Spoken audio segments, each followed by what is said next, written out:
Madame, Monsieur, bonjour, bienvenue dans l'actualité nationale. Le gouvernement va mettre en stage et en apprentissage 225 000 jeunes d'ici à 2020.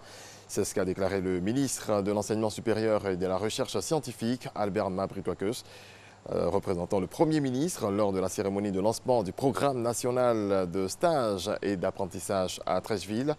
Ce programme est une réponse du gouvernement à deux difficultés auxquelles sont confrontés de nombreux jeunes Ivoiriens.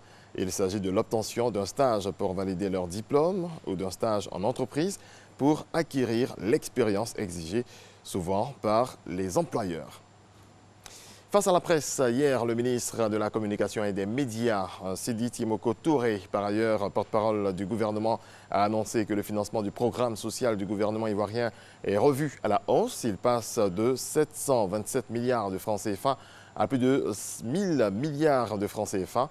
Faisant le bilan semestriel de ce programme, il affirme qu'à travers le PS-Gouv, les populations commencent à ressentir les retombées de la croissance économique dont la moyenne avoisine les 9%. Les géomètres experts se rapprochent de la population rurale. Ils étaient à Daloa dans le cadre d'une journée d'information et de sensibilisation, journée au cours de laquelle les géomètres ont expliqué les différents mécanismes d'acquisition de terres avec en ligne de mire, lutter efficacement contre les conflits fonciers. On fait le point avec Franck Quadio. Connaître la profession de géomètre expert afin de maîtriser les questions relatives au foncier rural. La question est au centre de cette rencontre, ici à la préfecture de Daloa. L'Ordre des géomètres experts de Côte d'Ivoire rencontre autorités et populations des régions du Haut-Sassandra et de la Maraoué. Nous sommes à la première édition de l'OGCD, la journée du géomètre expert. Ceci répond à l'opérationnalisation de notre nouvelle politique de régionalisation. Anciennement, tous les géomètres experts étaient installés au niveau de la capitale politique. Donc il fallait rompre avec cette habitude parce que lorsque les populations avaient besoin des géomètres, ils n'avaient pas la possibilité d'accéder à ces géomètres. C'est le géomètre qui réalise l'état des lieux pour le lotissement. C'est le géomètre qui fait l'implantation pour les lotissements. C'est le géomètre qui également détermine les caractéristiques techniques des parcelles pour en faire un dossier technique qui va permettre d'entrer dans l'accès à la propriété. Procédure d'approbation d'un lotissement, lotissement d'une parcelle appartenant à l'État, l'ACD, arrêté de concession définitive, politique nationale du foncier. Bref, à cette rencontre, toutes les équivoques à la base des conflits fonciers ont été levés. C'est toujours tel qui a fait ceci, tel qui a fait cela, et ce n'est pas souvent bien.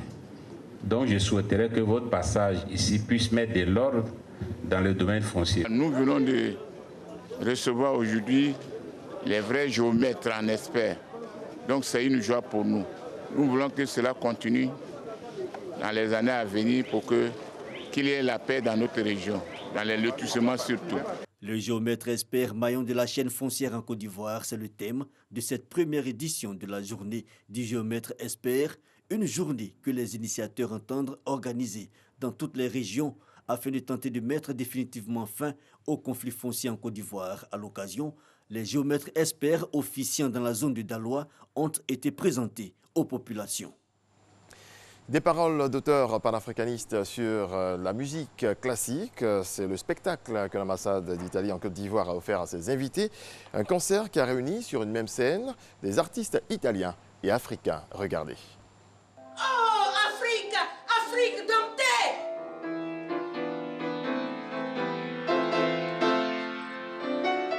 Les œuvres de célèbres africains-africanistes Léopold Sédar Senghor, Bernard Bédadier, Nelson Mandela en paroles, mais aussi en musique avec Sylvia Belfort, pianiste italienne. Musique, véritable moyen d'expression et d'identité, car typique à chaque culture. L'ambassade de l'Italie en Côte d'Ivoire l'a bien compris.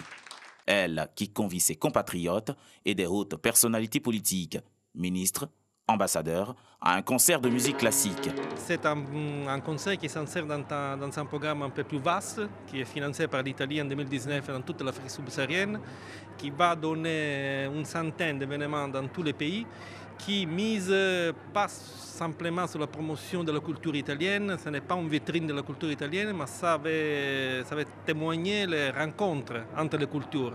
Sylvia Belfort gratifie le public de notes musicales savamment orchestrées. Le public, très sélect, séduit, ne boude pas sa joie. J'ai beaucoup aimé le moment littéraire avec les textes de Bernard Dadier et de Senghor qui, je trouve, illustraient magnifiquement cette soirée. Un voyage culturel parce que c'était un mélange de styles et de paroles et de musiques qui m'a fait rêver ce soir. Des notes d'instruments de musique africains comme le tambour, avec le percussionniste ivoirien Ferdinand Zadi Dogo, retentissent dans la salle, au grand bonheur des hommes de culture ivoiriens présents à ce récital musical. La culture est universelle, qu'elle soit d'origine gréco-latine, qu'elle soit d'origine italienne ou qu'elle soit d'origine africaine, elle est une et indivisible. Et cela est un bel exemple que nous apprécions à sa juste valeur. Ce spectacle a encore convaincu de ce que la musique n'a pas de frontières et constitue un puissant levier de rapprochement des peuples.